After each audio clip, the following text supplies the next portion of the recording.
As you can tell, I like crustaceans. Just finished my speech about crab potting, going out and getting some crabs. Now we're going to make a transition into lobsters. We've all seen that commercial where Red Lobster comes out, a waiter comes out, and they're setting down the beautiful dish of a nice lobster or lobster tail in front of a guest. Well, I'm here to tell you that you can have that experience in your own home, and I'm going to show you how to do it. We're going to go over what kind of ingredients you need to prepare a lobster tail. We're going to go over how to prepare your lobster tail. We're going to go over how to cook it. And finally, we're going to go over the most enjoyable part of how to serve it and to eat it. All right, ladies and gentlemen, now that I've introduced what we're going to be doing today, here's some of our ingredients. We've got the breadcrumbs.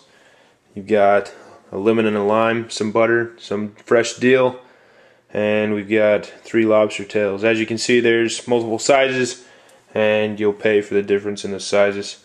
I enjoy using a knife. Other people enjoy using a sharp set of kitchen shears, and always you're going to have your salt and pepper. So now that I've covered what we have, let's go ahead and move on to how to put all of this together in a beautiful way to impress your guests. Now that we've covered the supplies that we need to make these beautiful lobster tails, I'm going to go over how to actually prepare them. There's 2 preferred methods of cutting them open. I'm specifically speaking about how to broil them or bake them. You can also boil them. You can grill them out on the grill. So there's lots of different ways you can do this. My preferred method is broiling because I just like the finished product, how it looks. It looks pretty sharp. So you got 2 ways of opening these guys up. You can use a knife, which you just stick it in the back end and then push down and cut it open. Now I've already done this because we had some technical difficulties and we were recording when we weren't supposed to be recording and whatnot, but needless to say, life goes on. So like I said, you just push it in there, and with the thicker shells, with the larger lobsters, obviously their shells are going to be thicker, so you need to apply a little more force. Another way is just to take the lobster tail in hand, and you can use the kitchen shears just to cut along the back side of it.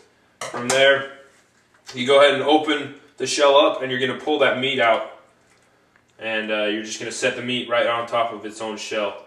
Now, when you're cutting it, you're going to get little pieces of shell. Go ahead and disregard those or throw those away, and just pull all that meat out and kind of open it up. And sometimes there's going to be a vein along the back. Make sure you remove that as well. So you just pinch that shell back together, and that meat's going to sit right on top of that. You can cut along the back side a little more, just to get down to where the meat actually splits. And from there we go into our seasoning. I like to use a lemon and a lime, pretty traditional. You just squeeze it on there and put it on top of your meat. I also like to use some fresh dill. You can go ahead and chop that up. And just kind of sprinkle that on top of there as well.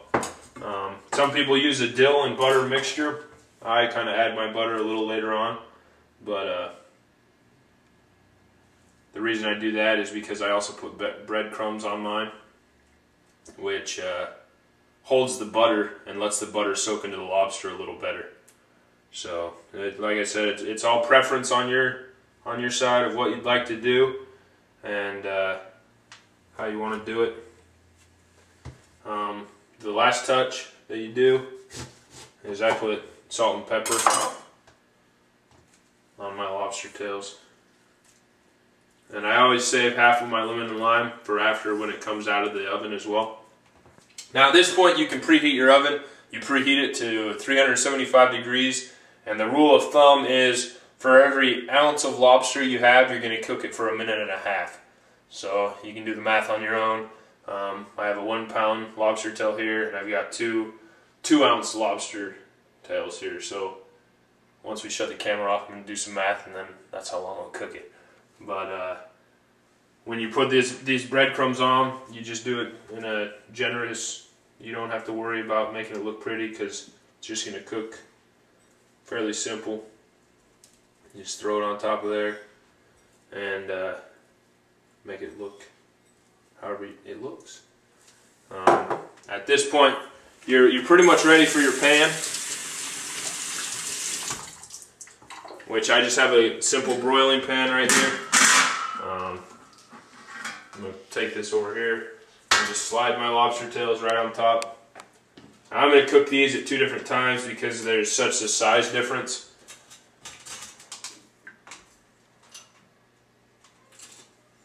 And we're going to then put it into the preheated oven.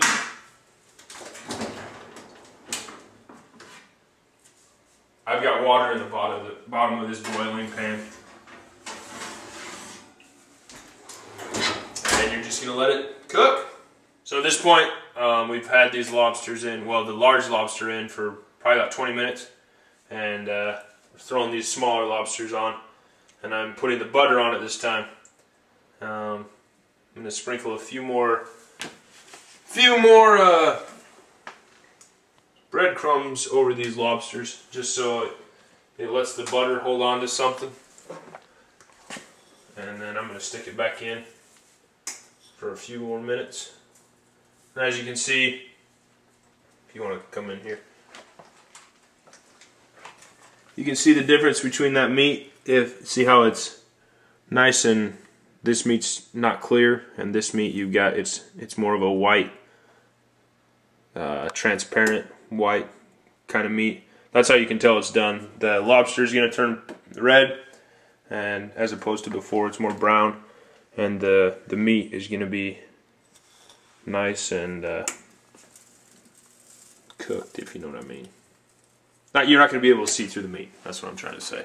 So throw the breadcrumbs on there. And gonna put this in there for probably another, I don't know, 4 or 5 minutes. And from there we'll be able to get that on the plate and go from there. Alright, now that our time's up, let's pull these out of the oven and get these on a plate.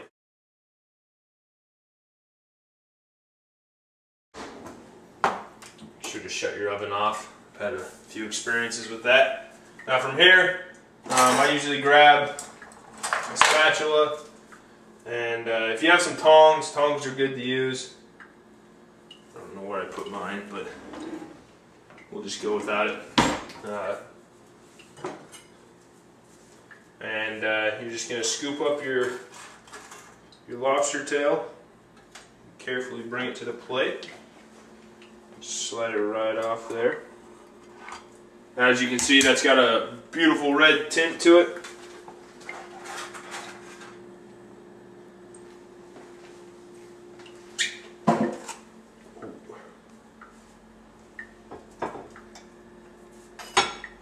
Now some things that go really well with lobster, you've got asparagus, you've got, you can do some corn, just any items that would complement the dish.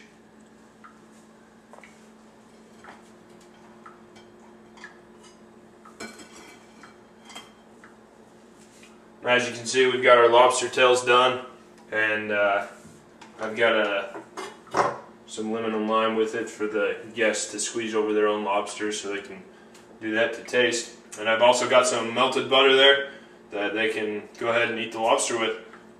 So we've shown you the things that we need to prepare the lobster. We've shown you how to prepare it, shown you how to put it on the plate. Now it's just up to you to go out there and try this on your own. Lobster, it's one of the many wonders of the sea. It's really good, has a distinct taste to it. And I encourage each of you to go out and save yourself some money, because I know that you can do this in your own home as opposed to going out and paying a hefty hunk of change just for some restaurant to do it for you. So get out there and do it.